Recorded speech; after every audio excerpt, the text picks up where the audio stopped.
পৃথিবীতে অনেক রহস্যময় জায়গা আছে যেগুলো আমরা যতই বিজ্ঞান দিয়ে সবকিছু ব্যাখ্যা করার চেষ্টা করি, কিছু জায়গার কিছু বিষয় থেকে যায় অজানা, অমীমাংসিত। আজ আমরা কথা বলবো এমনই এক রহস্যময় স্থানের, নাম তার ডেভিল সি বা শয়তানের সাগর। আজকের ভিডিওতে এই এলাকার পোস্টমর্টেম করা হবে। প্রশান্ত মহাসাগরের বিশাল জলরাশির মাঝে জাপানের উপকূলের কাছে, যা জাপানের দক্ষিণে প্রশান্ত মহাসাগরে প্রায় 30 ডিগ্রি থেকে 35 ডিগ্রি উত্তর অক্ষাংশ এবং 135 ডিগ্রি থেকে 140 পূর্ব দ্রাঘিমাংশের মধ্যে বিস্তৃত এক ভয়ঙ্কর এলাকা। নাম শুনলেই গা শিউরে ওঠে, ডেভিল সি। কেউ কেউ একে জাপানের বারমুডা ট্রায়াঙ্গেলও বলে, কারণ এর রহস্য বারমুডা ট্রায়াঙ্গেলের মতোই গভীর। এই জায়গাটিকে নাবিকরা দুঃস্বপ্নের মতো মনে করেন। বারমুডার রহস্যের প্রতিবিম্ব যেন এখানে গুনগুন করে। কোথাও কোনো ঝড় নেই, ঢেউয়ের স্বাভাবিক ছন্দ, তারপরও হঠাৎ করে জাহাজের কম্পাস ঘুরে যায়, যোগাযোগ সংকেত থেমে যায়, আর মানচিত্রের সোজা রেখা যেন কুয়াশার ভিতর ডুবে অদৃশ্য হয়ে পড়ে। বিশাল বিশাল ঢেউ উঠে, কখনো জাহাজ, কখনো ছোট বিমানের মতো এক একটি জীবনবাহী বাহন কোনো চিহ্ন না রেখে হারিয়ে যায়। খোঁজ করলে পাওয়া যায় কেবল সন্দেহ আর সমুদ্রের নিচ থেকে উঠে আসা নীরব প্রশ্ন। 1952 সালে জাপানের কায়োমারু 5 নামক গবেষণা জাহাজ ওই এলাকায় মাউজিনসো নামক সাবমেরিন আগ্নেয়গিরির কাছে গবেষণার কাজে যায়। সেখানে হঠাৎ আগ্নেয়গিরির বিস্ফোরণ ঘটে এবং জাহাজ ডুবে 31 জন লোক মারা যায়। 1960 থেকে 1980 দশকে কিছু ছোট বাণিজ্যিক জাহাজ নিখোঁজ হয়েছে বলে রেকর্ড করা হয়। 1970-এর দশকে 3টি হালকা বিমান হঠাৎ ডেভিল সিতে কমিউনিকেশন হারিয়ে নিখোঁজ হয়ে যায়। এই তথ্যগুলো গল্প নয়, বাস্তব। বিজ্ঞানীরা বলেন এই অঞ্চলে অস্বাভাবিক ইলেকট্রোম্যাগনেটিক ফিল্ড রয়েছে, যাকে 1960 থেকে 70-এর দশকে জাপানের national research institute of maritime science পরীক্ষা চালিয়েছিল, যেখানে দেখা গেছে লোকাল ম্যাগনেটিক ফ্ল্যাকচুয়েশন বা প্রাকৃতিক চৌম্বক ক্ষেত্রের অস্বাভাবিকতা, যা লোহা দিয়ে তৈরি যন্ত্রপাতি বা কম্পাসকে বিভ্রান্ত করতে পারে।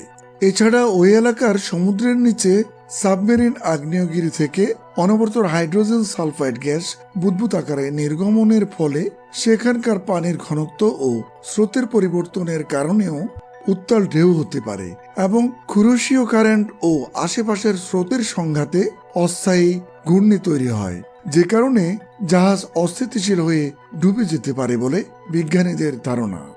তবে অতি প্রাকৃতিক কোনো ভর্টেক্সের অস্তিত্ব প্রমাণিত হয়নি। কিছু অনুসন্ধানী দল এই এলাকাকে ম্যাপ করতে গিয়ে ভয়াবহ অস্বাভাবিকতা পেয়েছে। 2010-এর পরে জাপানি রিসার্চ টিমগুলি কিছু সোনার ইমেজিং ফটো প্রকাশ করেছে, যেখানে পরিষ্কার আবহাওয়ায় হঠাৎ ঘন কুয়াশা ও অস্বাভাবিক স্রোত দেখা গেছে। বেঁচে ফেরা সৌভাগ্যবান নাবিকরা বলেন ওই অঞ্চলে ঢুকলে মনে হয় অদৃশ্য কিছু আপনাকে টেনে ধরেছে। চোখের সামনে সবকিছু আছে, কিন্তু হাত বাড়ালেই হারিয়ে যায়। জাপানি পুরাণে সমুদ্রের নিচে বাস করা রিউ বা ড্রাগনের কথাও বলা হয়, যারা অহংকারী মানুষের উপর অভিশাপ ফেলে। 18 থেকে 19 শতকের জাহাজের নাবিকরা তাদের ডায়েরিতে এই এলাকাকে ড্রাগন ট্রায়াঙ্গেল হিসেবে উল্লেখ করেছেন। প্রাচীনকালের নাবিকদের লেখা ও আধুনিক তদন্তকারীদের রিপোর্টে আর উদ্ধার অভিযানের অসমাপ্ত কাহিনীগুলো মিলিয়ে একটি চিত্র তৈরি হয়। ডেভিল সি যেন মানুষের বোঝার সীমারেখায় বারবার ঘা দেয়। তাহলে কি এটি প্রকৃতির খেলা, নাকি মানুষের কল্পনা ও ভয় মিলে বানানো অতিপ্রাকৃত এক ছায়া? সত্যিটা হয়তো মাঝখানেই। প্রকৃতির জটিলতা আর মানুষের অনুভূতির তীব্রতা একে অপরকে বাড়িয়ে তোলে। হয়তোবা যখন কম্পাস থেমে যায়, রেডিও নীরব হয়, আকাশের নীল নিজেই গ্রাসে মোচড় দেয়, তখন যুক্তির শব্দ দিয়ে আমরা মরিয়া হয়ে একটি গল্প খুঁজে নেই, যাতে ভয়কে বাঁধাই করে রাখা যায়। ডেভিল সি আমাদের মনে করিয়ে দেয়, মানুষ মহাকাশ জয় করলেও সমুদ্রের বেশিরভাগ অংশই আমাদের অজানা।